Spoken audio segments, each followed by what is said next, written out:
There are moments when nothing is actually happening, yet something inside you reacts like it is. A message hasn't been answered yet.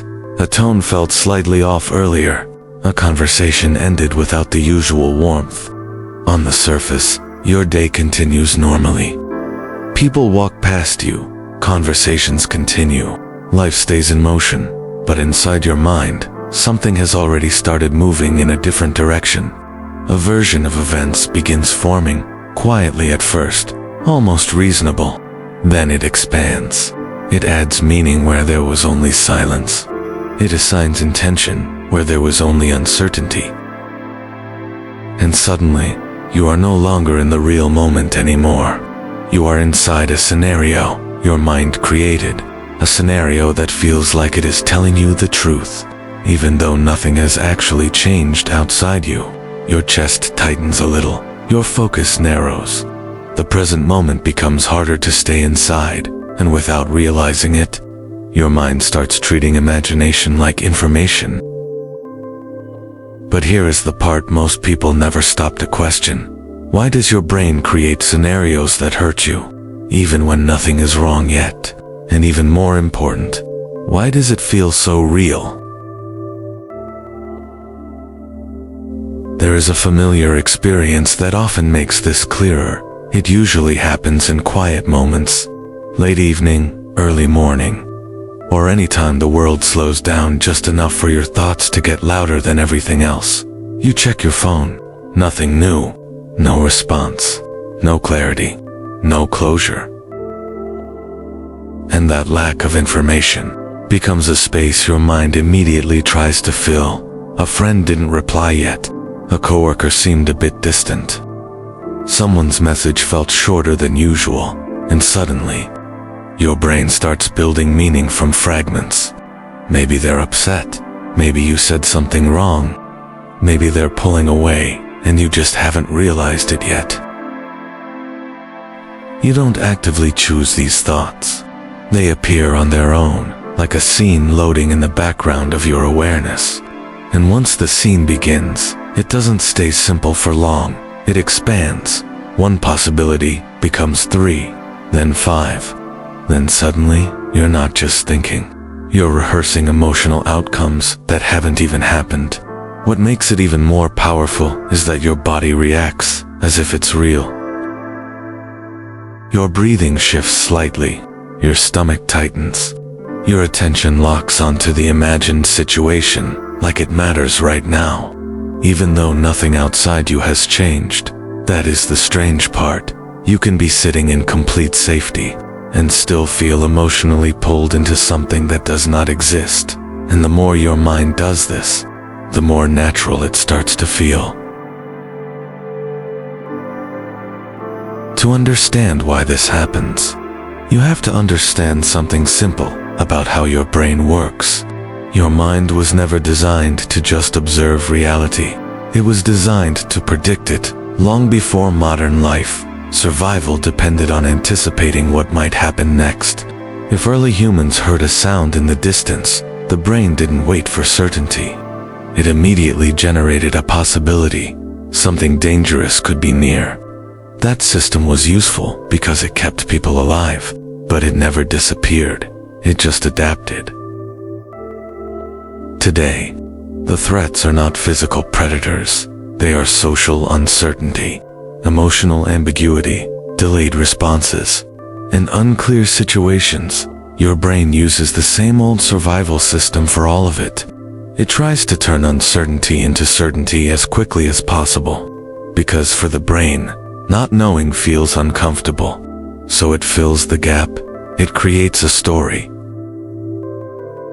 Not because the story is true, but because the brain prefers a wrong answer over no answer at all.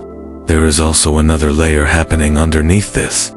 Your brain gives more emotional weight to negative possibilities than neutral or positive ones. This isn't because it wants you to suffer. It's because, from an evolutionary perspective, missing danger was more costly than overthinking it. So when your mind starts building scenarios, it naturally leans toward the version that feels more emotionally urgent. Not the most accurate one, the most protective one. And once that process starts, imagination and emotion begin feeding each other. The thought creates the feeling strengthens the thought, and suddenly, a simple, unknown moment turns into a full, internal experience. Your brain doesn't fully distinguish between something imagined and something real when it comes to emotion. That is why thinking about an argument can raise your heart rate. Even when you are sitting in complete silence, to your nervous system, the simulation feels real enough to respond to, and when this happens often enough, your mind starts to trust its own predictions, not because they are correct, but because they feel familiar. But there is something important to see here that changes everything once you notice it. These scenarios your mind creates are not predictions of your future, they are reflections of your uncertainty, shaped by memory, emotion, and past experience.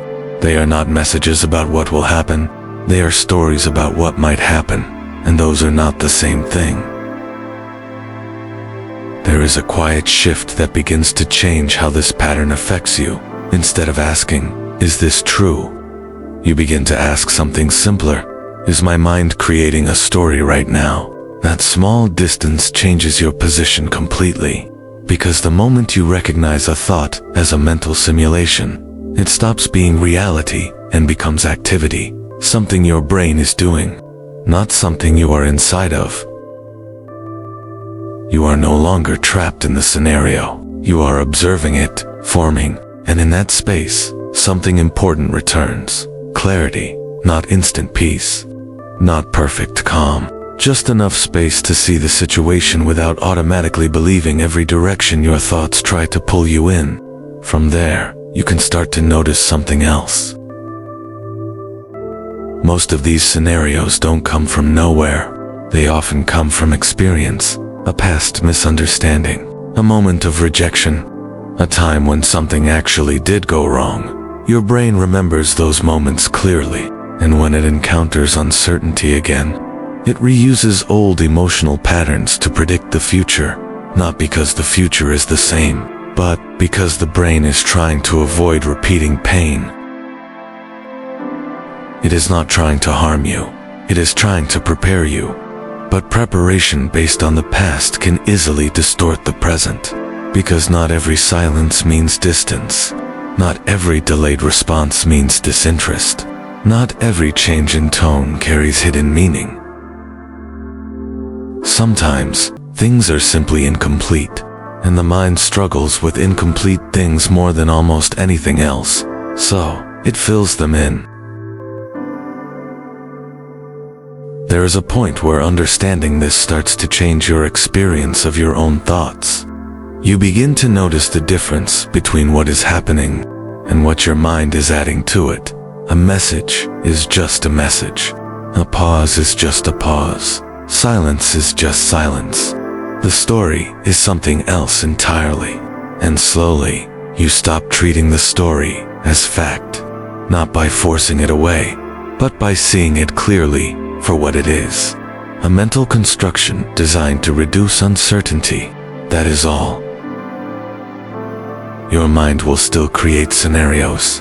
That does not stop, but you stop stepping inside every one of them. You begin to see them more like passing simulations, temporary constructions your brain generates in the background of awareness. Some are loud, some are convincing, some feel emotionally real for a few moments, but none of them are permanent, and none of them are required to be believed. And over time, something subtle begins to change. You still think, you still imagine, you still wonder, but you don't automatically follow every story to its emotional conclusion. There is a small pause now where there used to be immediate belief, a space between thought and reaction, and in that space, life becomes a little less heavy. A delayed message is just a delayed message again. A quiet moment is just a quiet moment again. A conversation is no longer something to decode endlessly, just something to experience. The mind is still doing what it was built to do: predict, simulate, prepare, but you are no longer inside every prediction it makes. You are the one noticing them appear, and from that place, you don't need to solve every imagined outcome, because most of them were never real to begin with. They were just thoughts, moving through, and you are still here,